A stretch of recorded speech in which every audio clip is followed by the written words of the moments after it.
The Amazon Prime pay-per-view event that had WBC super welterweight titleist Sebastian Fundora taking on Keith one-time Thurman was a fight that was not necessarily pay-per-view worthy. But I'm going to say this about that matchup. It was something that we knew would be a situation where the Tower Inferno had tremendous advantages, and it would be a tall order for Thurman to come out on top. But as the fight played out, many people went into this seemingly giving Thurman a chance. I didn't give him much of a chance at all because of choices that he's made in his career prior to this, the fact that he hasn't faced the type of challenges and opposition to show that he could persevere, go through, and overcome. And as I had anticipated, it ended up being a short night for Thurman. Sebastian Fundora not only imposed his physicality, his fighting spirit, his boxing ability, but overall he imposed something else, and that was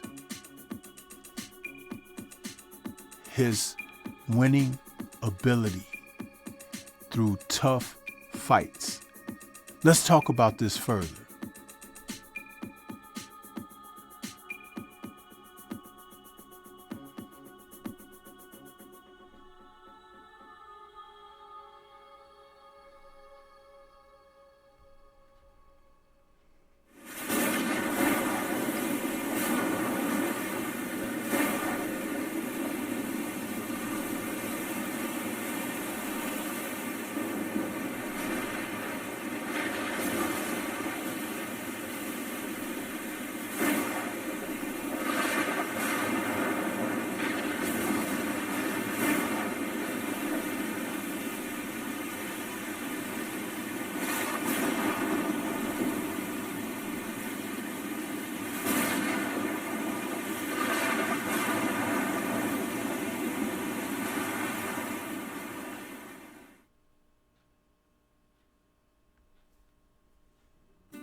Boxing, the theater of the unexpected, is something that Larry Merchant said a few times on HBO.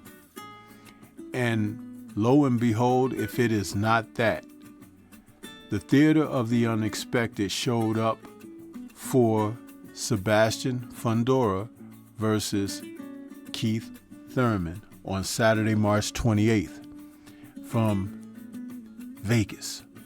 Yeah.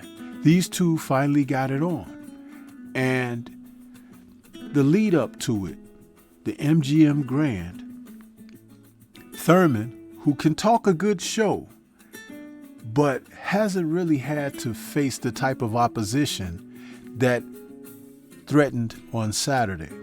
Sebastian Fundora is a fighter that is entering the prime of his career. Thurman is 9 years his senior at the age of 37. This is something that a lot of people really didn't consider. They think about he hadn't had a lot of wear and tear on his body.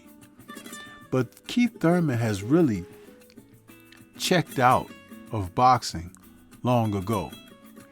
And it happened somewhere around the time when Errol Spence and Terrence Bud Crawford afterward entered that welterweight division to challenge for world titles.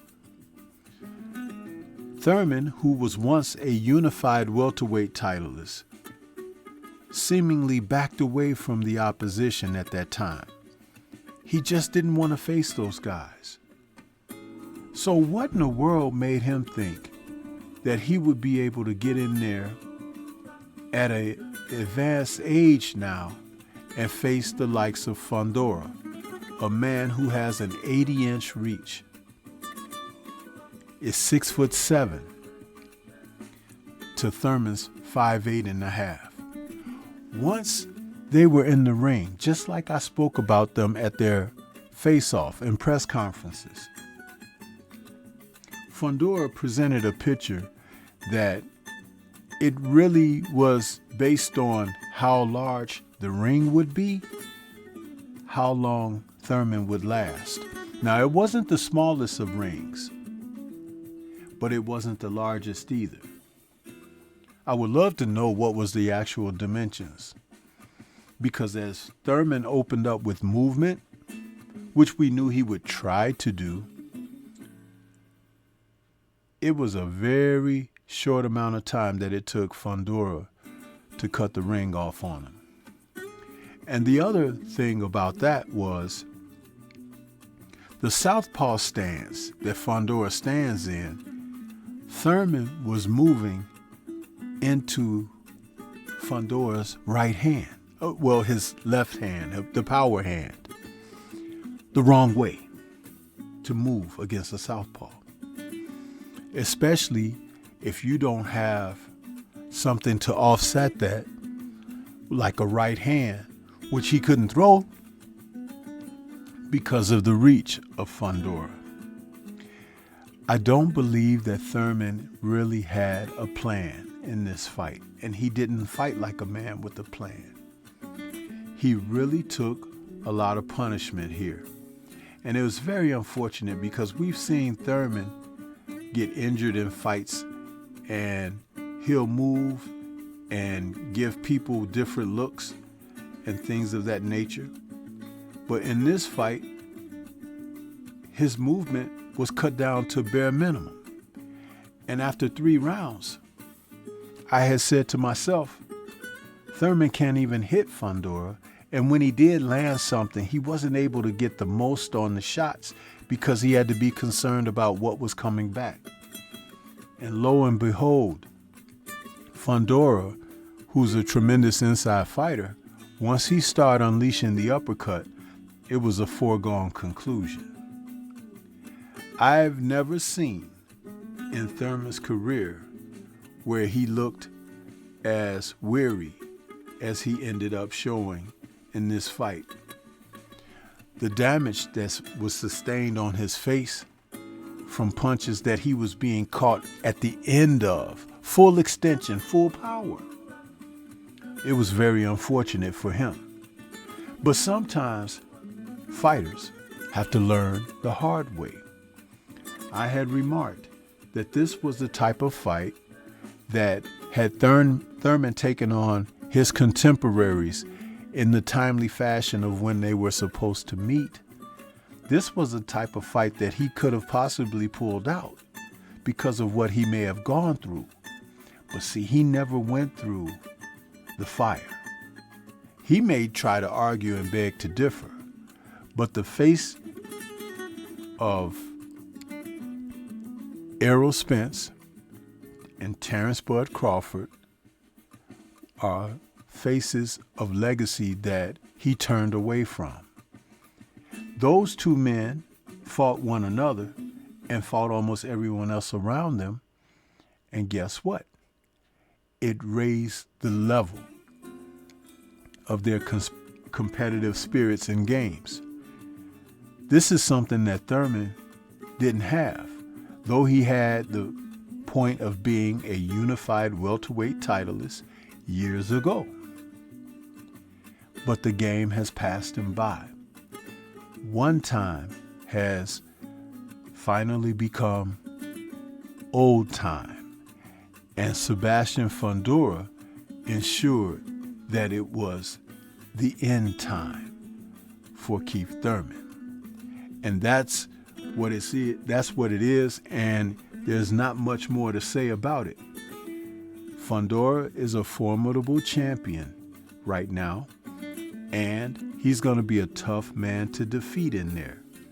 His height, his reach, his experience now of being able to execute what's being asked of him by his dad. He had been pleading with him to learn to use your distance and range and he's doing it to perfection now. Once a lauded inside fighter, he is much more than that. He's a guy that can fight and box from range, mid-range, in fighting. He can pursue, or he could step back and run you into shots. That's about as close to complete as you may be. And he has proven, once again, for fighters who have lost a fight by a knockout or so, that doesn't necessarily mean it's the end of your career, as he has come back and fought gallantly from that. Salute to Sebastian Fundora, who now goes on about his career, and his record is now 24 wins, 1 loss, 1 draw with 16 KOs.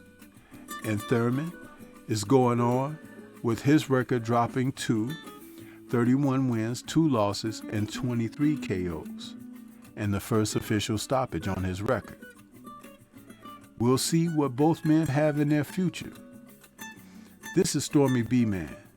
Shout out to the mighty LDBC and Liberated Perspective, a third eye view of the world. For more content such as this, please like, comment, subscribe, and share. Let me know your thoughts about this fight and what would you like to see from both men going forward. Leave comments and let's discuss further.